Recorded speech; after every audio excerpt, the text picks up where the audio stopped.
Joining me now, Mercedes Schlapp, former Senator Scott Brown, Mica Mosbacher, and Mike Shields. Mercedes, I want to go to you first because Carson not going to be in the debates, but he will be at CPAC. So what should we expect? Well, I think for Ben Carson, it's his opportunity to exit gracefully from this race. Obviously, he does not have a path for this nomination. And CPAC is a perfect place to do this. This is where you have the largest gathering of conservatives in the country that are coming from all around the nation to hear different presidential candidates speak. For Ben Carson, it's a moment, it's a right moment for him to step out. Actually, he probably should have stepped out sooner. But I think he'll bring to the table the importance of uniting the party and also of probably toning it down, which is something that I think we're also going to see with Mitt Romney. You know, and to that point, Senator Brown, Mitt Romney, again, it could be either two things, right? Because he has been hammering Donald Trump really hard on those tax returns. In fact, he made it an issue, and then he picked up on the New York Times thing. You think he goes that route, or maybe he says, hey, you know what, it is time for us to pass the olive branch around? Well, first of all, as you know, I have a long and strong relationship with Governor Romney. I have a lot of respect for him. If he's going to tell us to tone it down and kind of get along and start to unify, listen, I'm all in favor of it. But if we're going to get a lecture from him and others about people's tax returns, right away, and I support Donald Trump not releasing his taxes until any audits are complete, because you don't want to release them and then file an amendment. And that's coming from somebody who's released, I think I released 15 years of taxes, okay? And so I have no problem releasing taxes.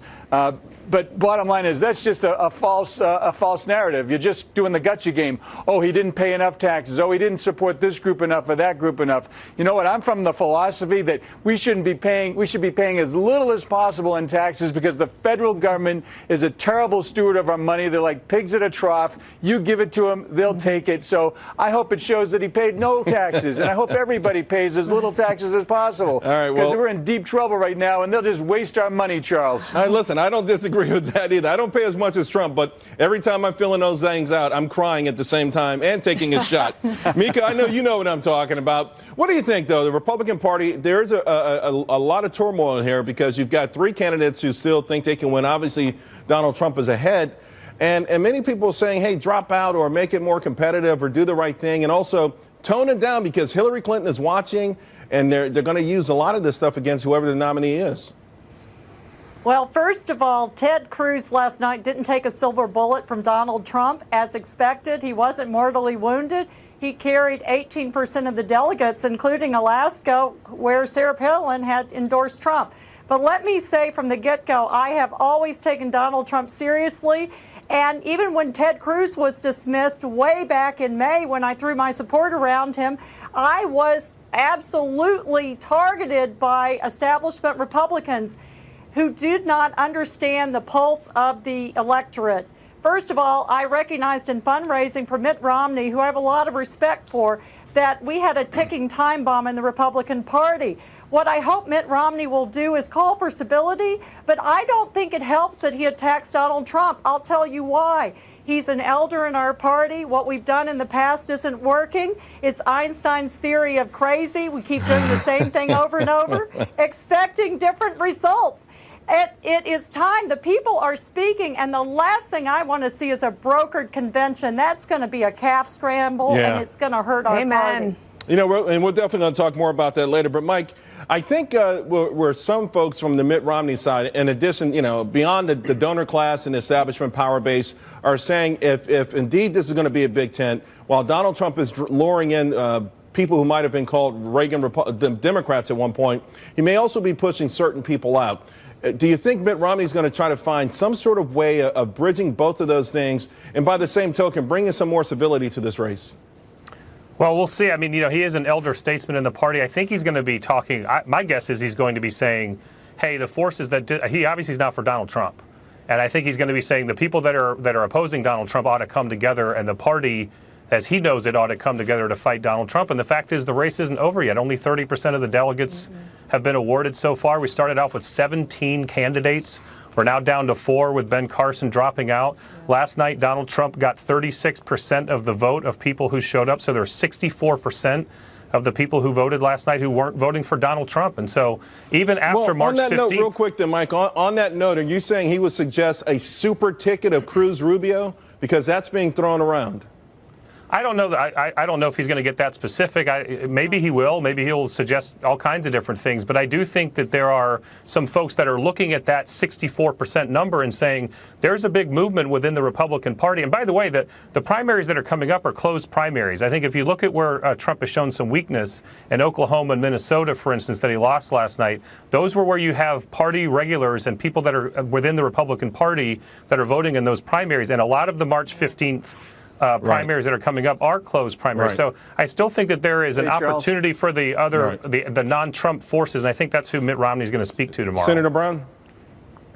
Yeah, Charles, listen, the Republican Party in Massachusetts and New Hampshire and other parts of the country is the most united that I've seen it in my political lifetime. It may not be the so-called establishment folks that are, getting their feathers ruffled a little bit, but there are people coming into this party, new, energetic, young, old, independent Democrats. Let me just jump in there 1 second, Scott Brown, because even the governor of Massachusetts is hashtag never Trump. I mean, when have we seen sitting governors, senators of a political party saying they would not vote for the nominee of that party if it's a certain person? This is mind-boggling. It is mind-boggling. Let me tell you something. When we're talking about cabinet positions, the new head of the EPA, dealing with judges, dealing with the vice president, if there's, in fact, a block or the tie in the Senate, you're telling me you don't want a Republican there versus Hillary Clinton and what she's going to put forth? Are you kidding me? If the Senate has all this clout and they're so unhappy, then be that check and balance and use that authority to reject any judges that Donald Trump puts forward or any cabinet positions or ambassadors. But to just throw everything out and say, oh, we're not going to allow anything. We're not going to support Trump. You're giving up cabinet, ambassadors, secretaries, you name it. But I got to tell you, here's something. Let me hold on 1 second, guys, because here's what's interesting. Late this afternoon, I did some tweeting, and people actually started saying on the flip side of this, Senator Brown, and I'll go to you next, Mercedes, that if Trump is somehow, if they steal this from Trump voters are saying they would vote for Hillary. So all of a sudden, you've got people who are saying if Trump is the nominee, I'm going with Hillary. If Trump is not the nominee, I'm going with Hillary. That's how mind-boggling it is. I want to remind the audience, by the way, where the delegate count is right now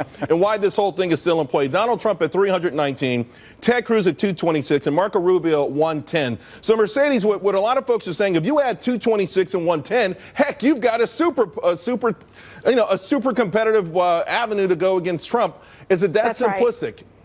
It's complicated. It's not simplistic. But here's the deal. The GOP establishment, they're being backed into a corner because let's say we do end up in a brokered convention, Charles. The problem will become is that those people who are the Trump supporters, there will be protest, massive protest outside of that Republican convention because they will feel that there will be backdoor deals made and they will be left behind. So the GOP establishment is in a very tough position because they really are going to have to see if any other of these other candidates, if Rubio or Cruz, can actually reach to that delegate count. And let me tell you, those campaigns right now, what they're focused on, they're talking to delegates. They want to see if they end up in a brokered convention that they can still play.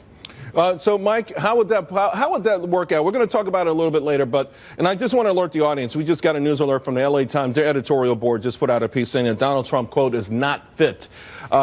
This is what I have to worry about. Mike, his rivals are going to pick that up. They're going to advertise it. They're going to market it. But does it ultimately hurt everyone on the GOP side? Well, look, I mean, these are contests for President of the United States. And I think that if you go back every presidential cycle, you have these kinds of fights going on. Only 30% of the delegates have been assigned yet. And if you're going to be the nominee, you're going to have to earn it. Donald Trump may get over 50% of the delegates, and he may win the election going away in the primary, and then it won't matter. But if he doesn't, then over half of the delegates are not going to be there for Donald Trump. And they're the ones who are going to decide who the president is, and they're going to go to the convention. And you're going to have a lot of politicking going on with those delegates, as was mentioned, and they have every right to do that because they are the Republican Party, and this is their nominee. Wow. This is their ballot access. I got to tell you, I think it was 1968, the Democratic Convention. This thing is going to be real ugly. All right, guys, stay there. Of course, we want to remind the audience they don't want to miss the next GOP debate. It's with our sister station, Fox News, and it's tomorrow night. Ben Carson, he won't be attending, but the rest of the candidates will be on center stage, and you want to talk about fireworks in Detroit, Michigan. They're going to be fielding all the questions, and remember, that's tomorrow night at 9 p.m. on Fox News. We do have breaking news for you. Mitt Romney says he's going to make an announcement tomorrow at about 11:30 a.m. about this race. This as the Trump train powers ahead with 7 wins last night. Can it be derailed? We'll discuss it next.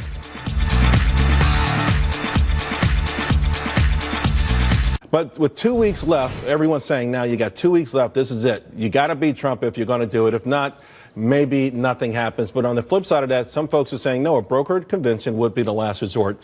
But what is a brokered convention, and how could it really provide any hope for the non-Trump nominees? Joining me now, Scott Brown, Mica Mosbacher, Kirsten Hagelin, and Mercedes Schlapp. Mercedes, help us understand this. How would a brokered convention work? I keep hearing these delegates who are awarded on election night aren't wedded to the people who actually won them. Well, first of all, if the nominee does not get to the number of delegates that they needed, so the 1,237 delegates, then you end up in this brokered convention. And so you're committed the first time around, the first time of voting. But then after that, if the number is not reached, then you're not committed to your first choice. So then that is when you start seeing a lot of the politicking and a lot of backdoor deals, and it really will be fascinating to see if the Republican Party gets to that point, because I do believe that then that is where you can see a rift between those individuals who have supported Trump out on the streets protesting and what's happening inside the convention doors. Mica, listen, I hope you don't mind if I say, you're pretty well you're pretty well to do. You've got some really rich folks stepping up. Meg Whitman, Paul Ryan. Paul Ryan, for those who don't know, a major hedge fund manager, just won a deal against Argentina, $2 billion. And they're throwing some heavy money against Donald Trump, and they want to derail his momentum. Are they making a mistake, and is this really what we should consider democracy? Yes, I think let's let the people speak.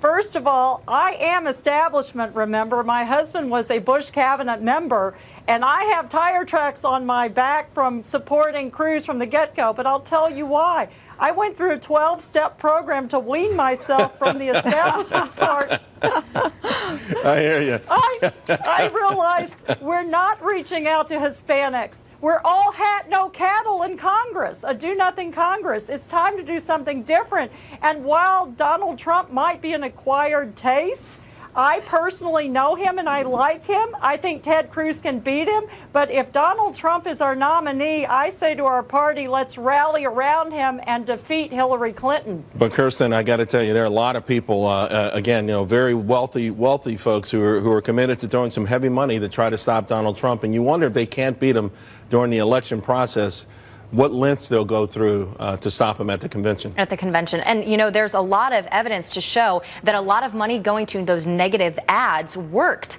in states like Oklahoma to help derail Donald Trump and lead to someone else taking his lead. So, the big money could do a lot. But what I'm afraid of is, and I'm not someone who's a pro Donald Trump at all, but is that you go to the election and, piggybacking on what Mercedes said, is that you've got a lot of people that are angry, and the establishment, even if they do get their candidate, like a Marco Rubio or something, they're going to have so many people that are angry. Donald Trump then could launch a campaign as an independent. He could. I know he took that pledge, but I don't think anyone really believes him. And you've got people that are saying the establishment, that's totally an establishment move. Senator Brown, great point. There was so much pressure on Donald Trump to take the pledge, and now it feels like all the people who wanted him to take the pledge are ready to break that same pledge.